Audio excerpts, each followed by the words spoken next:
Hello दोस्तों, स्वागत है आप सभी लोगों का सीटेट 2022 की एक न्यू क्लास में। तो दोस्तों आज की क्लास में हम लोग एनवायरनमेंट के 55 क्वेश्चन करने वाले हैं, जो कि सीटेट ही नहीं बल्कि जितने भी टेट एग्जाम्स हैं ना, उन सभी के पॉइंट ऑफ व्यू से काफ़ी ज़्यादा इंपॉर्टेंट हैं। जो भी हमारे चैनल पर पहली बार आए हैं, प्लीज़ चैनल को सब्सक्राइब कर लें और साथ ही में लाइक करें, बेल आइकन को प्रेस करके ऑल के बटन पर सेट कर लें। और साथ ही में दोस्तों, यदि आप लोगों ने जो पिछली क्लासेस है ना उनको नहीं देखा, तो उनकी प्लेलिस्ट का लिंक आपको डिस्क्रिप्शन में और साथ ही में ऊपर आई बटन में भी मिल जाएगा, तो वहाँ जाकर आप सभी लोग देख सकते हैं। तो चलिए दोस्तों, बिना देर की क्लास को स्टार्ट कर लेते हैं। आप बताइएगा ज़रूर अंत में कि आपके 55 क्वेश्चंस में से कितने सही हुए हैं। तो दोस्तों चलते हैं हमारे पहले क्वेश्चन की ओर।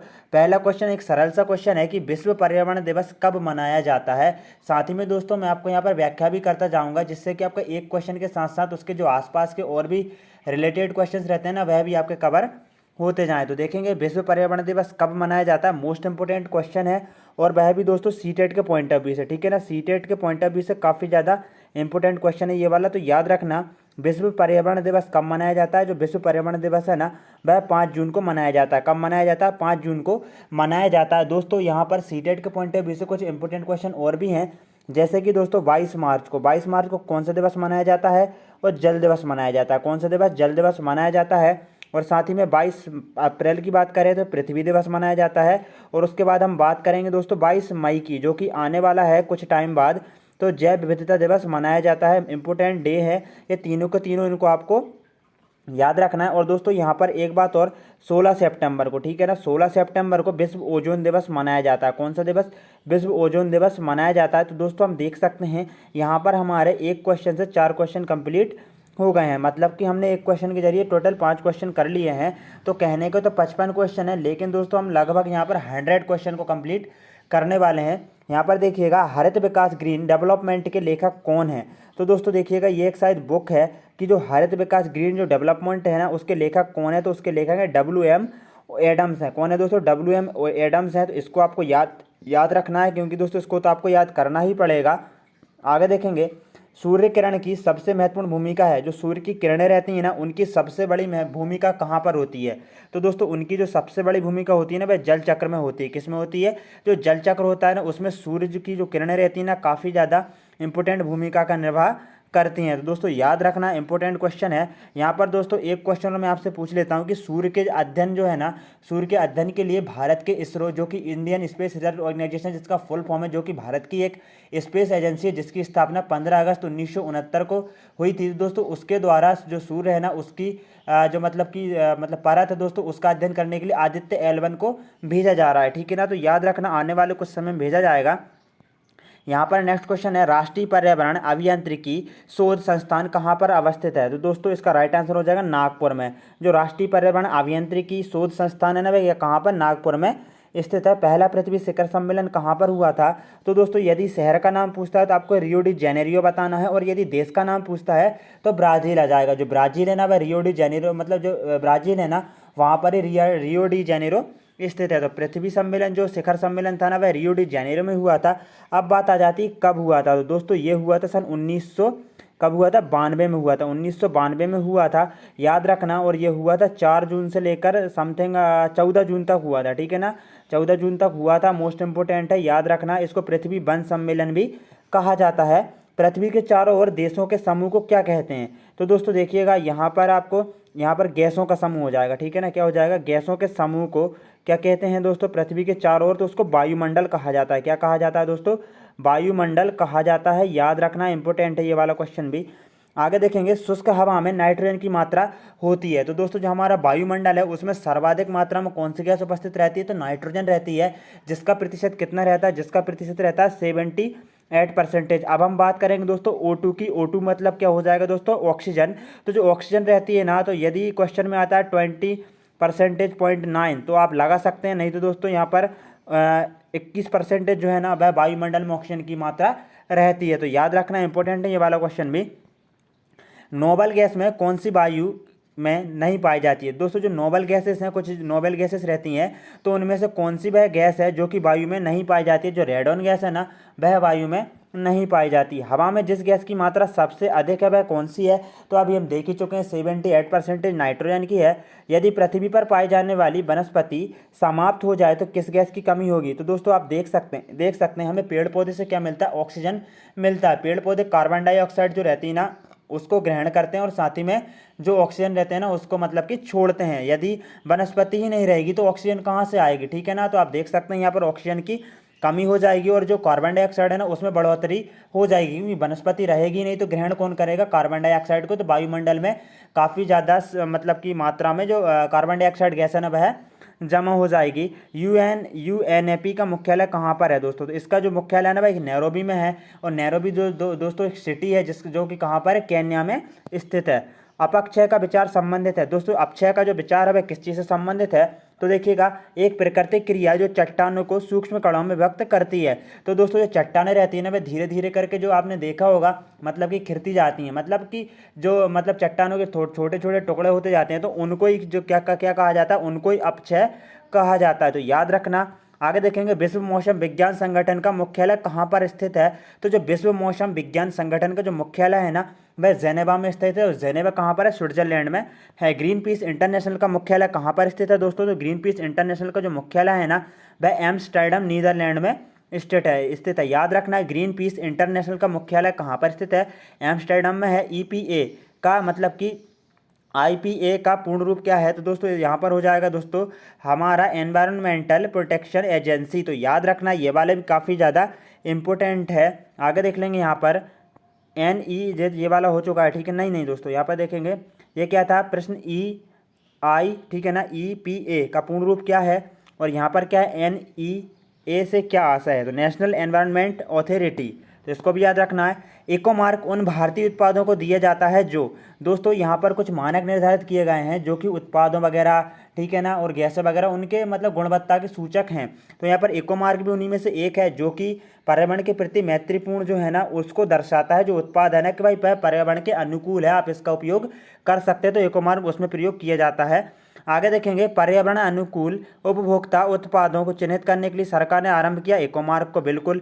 धारणी कृषि का क्या अर्थ है? तो दोस्तों यहाँ पर धारणी कृषि का अर्थ है भूमि का इस प्रकार प्रयोग की उसकी गुणवत्ता अक्षण बनी रहे। मतलब कि जैसी भी भूमि जिसकी गुणवत्ता है वैसी की वैसी बनी रहे, तो उसको ही धारणी कृषि कहा जाता है। प्राकृतिक कृषि का अन्वेषक कौन है? दोस्तों यहाँ पर देखिएगा, प्राकृतिक कृषि का अन्वेषक जो है ना, यहाँ पर आपको सिर्फ इतना नाम याद रखना है, नोबो फुफुका। ठीक है ना। नोबो फुफुका जो है ना, वह प्राकृतिक कृषि का अन्वेषक कहा जाता है। भारत में पारिस्थितिकी असंतुलन का प्रमुख कारण क्या है?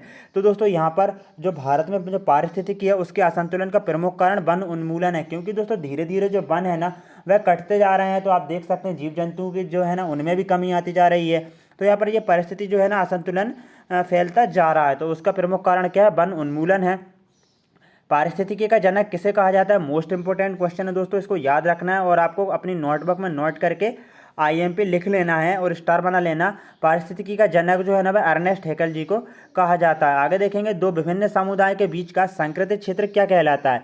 दोस्तों मान लीजिए एक वन है और दूसरा वन है, मतलब एक ही वन में दोस्तों मतलब कि क्या रहता है, मतलब समूह रहते हैं, मतलब जो जीव जंतु रहते हैं अलग अलग प्रकार के। समुद्र हो गया, ठीक है, जैसे कि दोस्तों आपने आर्द्रभूमि देखा होगा, ठीक है, दलदली क्षेत्र हो जाएगा और समुद्र हो जाएगा। तो वहाँ पर आप देख सकते हैं समुद्र जो है ना, वह एक अलग पारिस्थितिक तंत्र है और जो आर्द्रभूमि है ना, वह एक अलग पारिस्थितिक तंत्र है। तो उनके जो बीच का क्षेत्र है ना, उसको इकोटोन कहा जाता है। क्या कहा जाता है? उसको इकोटोन कहा जाता है। पारिस्थितिकी तंत्र का जनक किसे माना जाता है? यहाँ पर आप बात कर रहे हैं दोस्तों पारिस्थितिकी तंत्र की, तो आप कंफ्यूज बिल्कुल भी ना होना। तो यहाँ पर एजी टंसले हो जाएंगे या एजी ट्रांसले हो जाएंगे। तो याद रखना, पारिस्थितिकी तंत्र का जनक एजी टंसले को कहा जाता है। पारिस्थितिकी तंत्र में ऊर्जा का प्रवाह कैसा होता है? तो पारिस्थितिकी जो तंत्र है ना, उसमें ऊर्जा का प्रवाह एक दिशीय होता है। कैसा होता है दोस्तों? एक दिशा में होता है।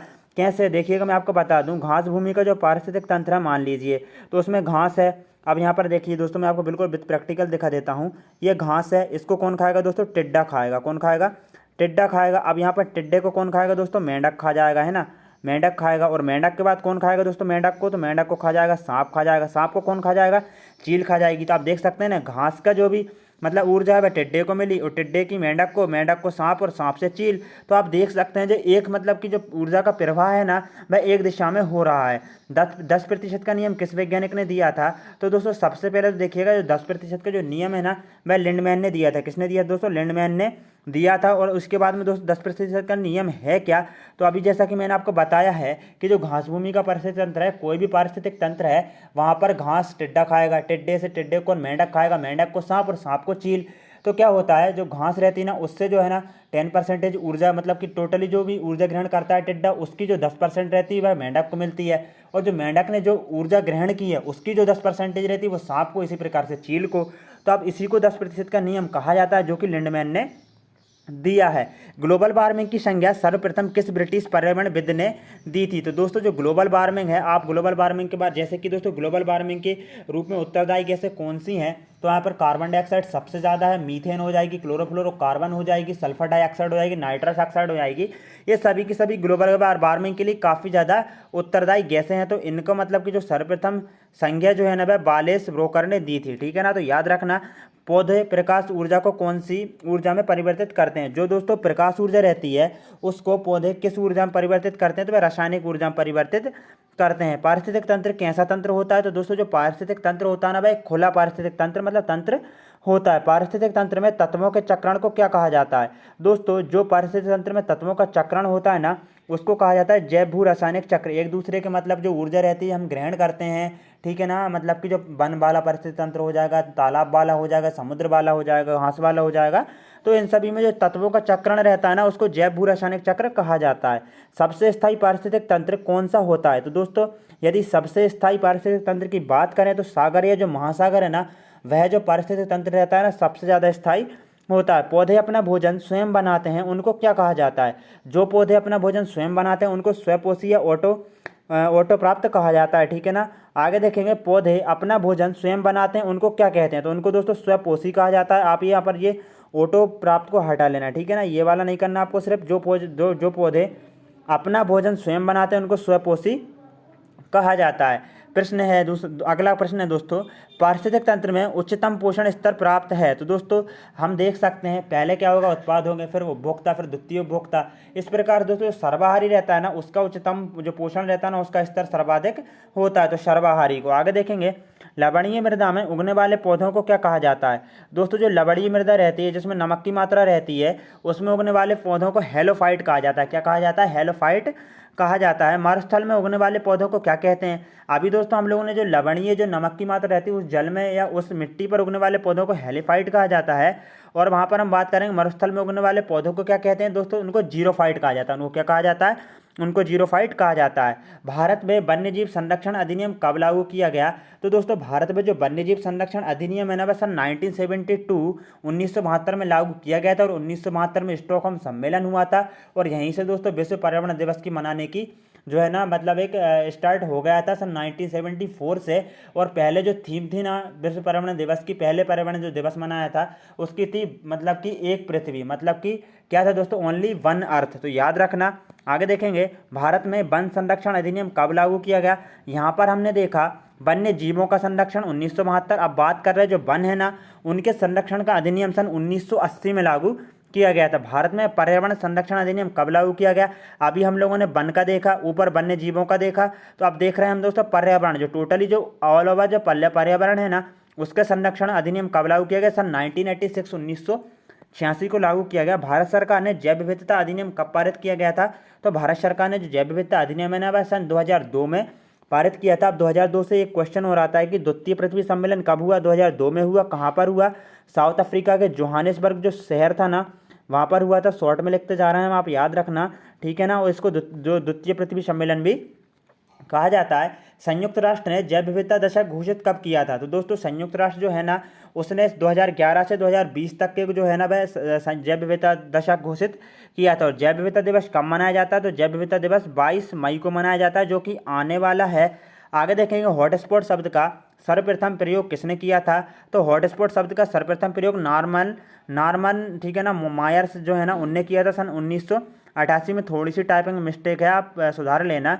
ग्रीन हाउस गैस की संकल्पना किसने दी थी? तो दोस्तों जोसेफ फोरियर है ना, उन्होंने ग्रीन हाउस गैस की संकल्पना दी थी। ग्रीन हाउस गैस तो आप जान ही चुके हैं दोस्तों, ये वाला क्वेश्चन भी हो चुका है, ये भी हो चुका है। भारत में कुल कितने जैव मंडल क्षेत्र स्थापित किए जा चुके हैं? तो दोस्तों जो भारत में जो कुल जैव मंडल क्षेत्र है ना वह 18 जैव मंडल हैं। कितने हैं?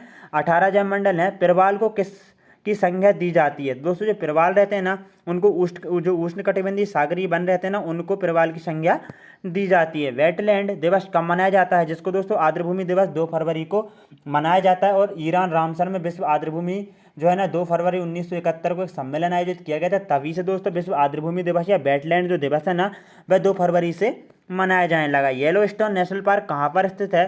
तो दोस्तों जो येलोस्टोन नेशनल पार्क है ना ये अमेरिका यूएसए में स्थित है। अब यूएसए की बात हुई है तो यूएसए के प्रेजेंट टाइम पर प्रेसिडेंट जो बाइडन है और वहाँ की जो मुद्रा है ना अमेरिकी डॉलर है यूएसए ठीक है ना, यहाँ की राजधानी अमेरिका की वॉशिंगटन डीसी है। आगे देखेंगे मोटर कार एवं सिगरेट से निकलने वाली रंगहीन गैस कौन सी होती है? दोस्तों जो धुआं रहता है और जो मोटर कार और सिगरेट से जो गैस निकलती है ना वह कार्बन मोनोऑक्साइड होती है। कौन सी होती है? कार्बन मोनोऑक्साइड होती है। वायु प्रदूषण के जैविक सूचक का कार्य कौन करता है? तो लाइकेन, जो लाइकेन रहता है ना वह वायु प्रदूषण के जैविक सूचक का कार्य करते हैं। फ्रिज में कौन सी गैस भरी जाती है? तो दोस्तों फ्रिज में जो है ना वह मैक्रोन गैस भरी जाती है। सुंदरलाल बहुगुणा और चंडी प्रसाद भट्ट किस आंदोलन से संबंधित है? मोस्ट इंपोर्टेंट क्वेश्चन है, कई बार क्वेश्चन जो है ना सीटेट में पूछा जा चुका है और अदर टेट में भी पूछा जा चुका है। जो सुंदरलाल बहुगुणा है और चंडी प्रसाद भट्ट है ना वह चिपको आंदोलन से संबंधित है। कौन से आंदोलन से? चिपको आंदोलन से संबंधित है। आपको चिपको आंदोलन के बारे में जितना भी पता है ना आप कमेंट बॉक्स में उसको लिख देना, ठीक है ना। हम देखते हैं आपको कितना याद है, क्योंकि दोस्तों पहले भी बता चुके हैं चिपको आंदोलन के बारे में। डॉल्फिन मैन ऑफ इंडिया किसे कहा जाता है? दोस्तों रविंद्र कुमार सिन्हा को डॉल्फिन मैन ऑफ इंडिया कहा जाता है। यदि आपसे पूछे कि टाइगर मैन ऑफ इंडिया किसे कहते हैं तो कैलाश जो सांखला है ना उनको टाइगर मैन ऑफ इंडिया के नाम से जाना जाता है। भारत में कौन सा राष्ट्रीय उद्यान पक्षियों के स्वर्ग के नाम से जाना जाता है? तो जो केवला देवी घाना राष्ट्रीय उद्यान है ना वह है भारत में दोस्तों मतलब जो पक्षी ना उनके स्वर्ग के नाम से जाना जाता है। आगे देखेंगे राष्ट्रीय जैव विविधता प्राधिकरण का मुख्यालय कहाँ पर स्थित है? दोस्तों मुख्यालय वगैरह जो है ना इनके नाम भी पूछ लिए जाते हैं। तो जो राष्ट्रीय जैव विविधता प्राधिकरण है ना इसका मुख्यालय चेन्नई में स्थित है और चेन्नई तमिलनाडु की राजधानी है, तो याद रखना।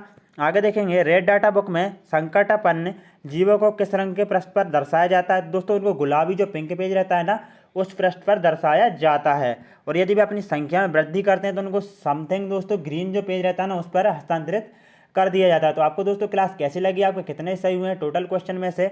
और साथ ही में दोस्तों यदि आप लोगों ने अभी तक चैनल को सब्सक्राइब नहीं किया है तो चैनल को सब्सक्राइब कर लें, क्योंकि दोस्तों आपको यहाँ पर बिल्कुल सीटेट की कंप्लीट तैयारी कराई जाती है और साथ ही में बिल्कुल एक एक जो भी अपडेट निकल कर सामने आती है, नोटिस वगैरह जो भी है ना वह सभी आपको यहाँ पर मिलते जाएंगे, उनकी क्लासेस आपको मिलती जाएंगी। और यदि आप सब्सक्राइब नहीं करेंगे तो नोटिफिकेशन नहीं मिलेगी। जय हिंद दोस्तों, मिलते हैं को नेक्स्ट क्लास में।